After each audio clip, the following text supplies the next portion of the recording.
जय श्री हरि साथियों, आज जिस विज्ञान को हम लोग बहुत अधिक आधुनिक मानते हैं उससे कहीं अधिक हजारों वर्ष पूर्व भी हमारा सनातन धर्म का विज्ञान हुआ करता था। चाहे वह अस्त्र शस्त्र में हो, औषधि के क्षेत्र में हो, अथवा जो स्त्रियां प्राकृतिक रूप से संतान को जन्म देने में असमर्थ होती थी उन्हें संतान प्राप्ति के कई तरीके हमारे सनातन विज्ञान में थे जो आज से काफ़ी अधिक सुविधा युक्त थे। आज IVF इन विट्रो फर्टिलाइजेशन के नाम से जानते हैं जो काफ़ी अधिक खर्चीला और रिस्क से युक्त है। आज का हमारा यह प्रदर्शन पूर्व के सनातनी विज्ञान की एक झलक को प्रदर्शित करने वाला है। महाभारत काल में महर्षि गौतम जाने माने ऋषि थे। उनके आश्रम में अनेक सन्यासी रहते थे। उसी में एक महर्षि थे सरद्वान। वह धनुर्विद्या में पारंगत थे। एक बार उन्होंने तपस्या करने की ठानी और वन में जाकर कठोर तपस्या करने लगे। जब महर्षि को कठोर तपस्या करते हुए कई वर्ष व्यतीत हो गए तो देवराज इंद्र को चिंता हुई कि ये महर्षि की तपस्या कहीं उनके सिंहासन को मुश्किल में न डाल दे। आपको बता दें, हमारे धार्मिक ग्रंथों के अनुसार इंद्र को देवताओं का राजा बताया गया है। वह स्वर्ग के अधिपति माने जाते हैं। इंद्र अक्सर ऋषियों और मुनियों की तपस्याओं से भयभीत हो जाते थे, क्योंकि ऐसा माना जाता है कि गहन तपस्या से ऋषि और मुनि अपार शक्ति और सिद्धियां प्राप्त कर लेते थे। इन शक्तियों से वे इंद्र के स्वर्ग पर अधिकार करने या उनकी स्थिति को चुनौती देने में सक्षम हो जाते थे। महाभारत ग्रंथ के आदि पर्व के अध्याय 128वें में लिखा गया है कि महर्षि शरद्वान के तप से भयभीत होकर इंद्र ने महर्षि शरद्वान के पास जानपदी नाम की अप्सरा को भेजा था। जानपदी ने वहां पर पहुंचते ही नृत्य और संगीत की ऐसी घटा बिखेरी की जिससे महर्षि शरद्वान का ध्यान भंग हो गया और वह अप्सरा के प्रति आकर्षित और उसके सौंदर्य पर मुग्ध होकर अपने आप में न रहे और महर्षि शरद्वान का अनजाने में ही तेजांश स्खलित हो गया।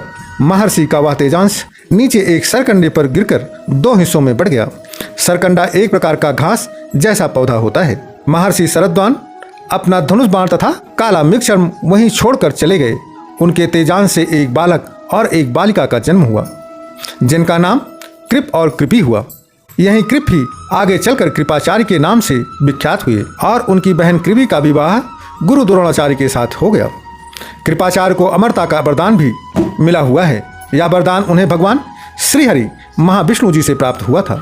कृपाचार्य ने भगवान विष्णु की तपस्या करके उन्हें प्रसन्न किया था, जिसके उपरांत भगवान श्रीहरि महाविष्णु जी ने कृपाचार्य जी को अमरता का वरदान दिया था और उन्हें सप्तऋषि मंडल में स्थान भी प्रदान किया था, जिसका वर्णन महाभारत के दूसरे संस्करणों में भी किया गया है। जब राजा शांतनु वन में गए तो उन्होंने इन दोनों नवजात बच्चों को देखा। वह उन्हें महल ले आए, वहीं उनका लालन पालन किया। बाद में महर्षि शरद्वान को पता लगा कि उनके बच्चे राजा शांतनु के महल में पल रहे हैं, तो वह उनके पास पहुंचे।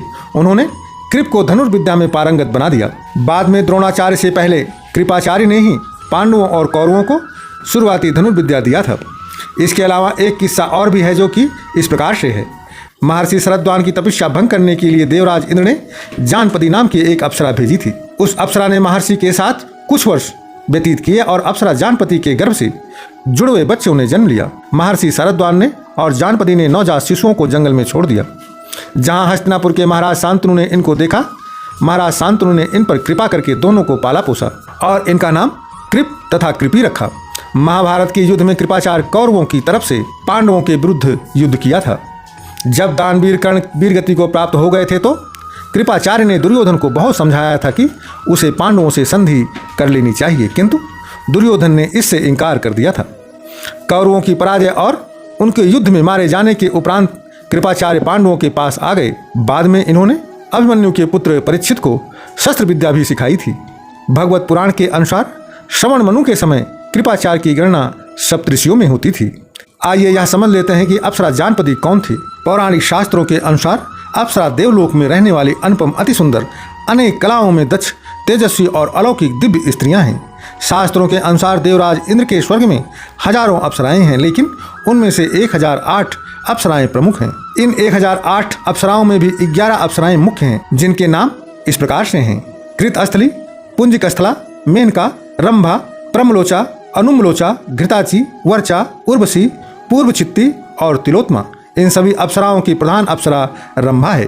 पौराणिक कथाओं में कुछ अप्सराओं के ऋषियों के साथ संबंधों के परिणाम स्वरूप महान ऋषियों का जन्म हुआ है, जैसे मेघनदा अर्थात मेनका और विश्वामित्र। मेनका एक अत्यंत सुंदर अप्सरा थी जिन्हें इंद्र ने ऋषि विश्वामित्र की तपस्या को भंग करने के लिए भेजा था।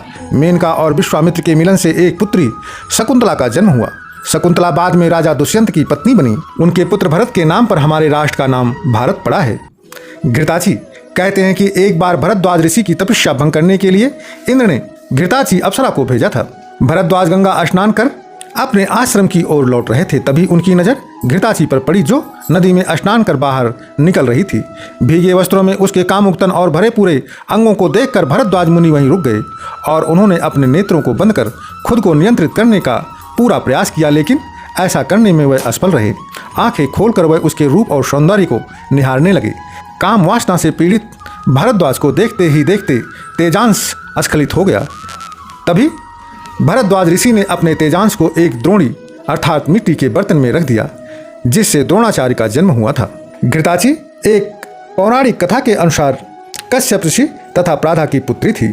पौराणिक मान्यताओं के अनुसार घृताची ने कई पुरुषों के साथ समागम किया था। कहते हैं कि विश्वकर्मा जी से घृताची के पुत्र हुए थे। रुद्रासुर से घृताची को 10 पुत्र और 10 पुत्रियां उत्पन्न हुई थी।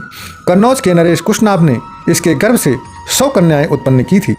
महर्षि च्यवन के पुत्र प्रमित ने घृताची के गर्भ से रूरू नामक पुत्र उत्पन्न किया था। घृताची की खूबसूरत काया को निहारने मात्र से वेदव्यास ऋषि कामासक्त हो गए थे, जिसके चलते सुखदेव जी का जन्म हुआ था। उर्वशी और पुरुरवा। उर्वशी एक अत्यंत सुंदर अप्सरा थी जिनका राजा पुरुरवा के साथ संबंध था। उनके मिलन से कई संतानों का जन्म हुआ, जिनमें से कई आगे चलकर महत्वपूर्ण राजा और ऋषि बने। अप्सरा रंभा। रंभा एक सुंदर और प्रसिद्ध अप्सरा थी और जो कुबेर के पुत्र नल कुबेर की पत्नी थी। लंका का राजा रावण रंभा के सौंदर्य से मोहित हो गया था और उसे प्राप्त करने की कोशिश की थी। हालांकि रंभा ने उसका विरोध किया और उसे श्राप दे दिया था कि यदि वह किसी स्त्री को बिना उसकी अनुमति के छुएगा तो उसके सिर के 100 टुकड़े हो जाएंगे। एक बार विश्वामित्र की घोर तपस्या से विचलित होकर इंद्र ने रंभा को बुलाकर विश्वामित्र जी का तप भंग करने के लिए भेजा था, लेकिन विश्वामित्र ऋषि इंद्र का षड्यंत्र समझ गए और उन्होंने रंभा को 1000 वर्षों तक शिला अर्थात पत्थर बनकर रहने का श्राप दे दिया था। हालांकि वाल्मीकि रामायण की एक कथा के अनुसार एक ब्राह्मण द्वारा यह ऋषि के श्राप से मुक्त भी हो गई थी, लेकिन स्कंद पुराण के अनुसार इसके उद्धारक श्वेत मुनि बताए गए हैं, जिनके छोड़े बाणों से यह शिला रूप में कमि तीर्थ में गिरकर मुक्त हो गई थी। आपको हमारा यह प्रदर्शन कैसा लगा, कृपया अपने विचार को कमेंट के माध्यम से अवश्य व्यक्त कीजिएगा। धन्यवाद।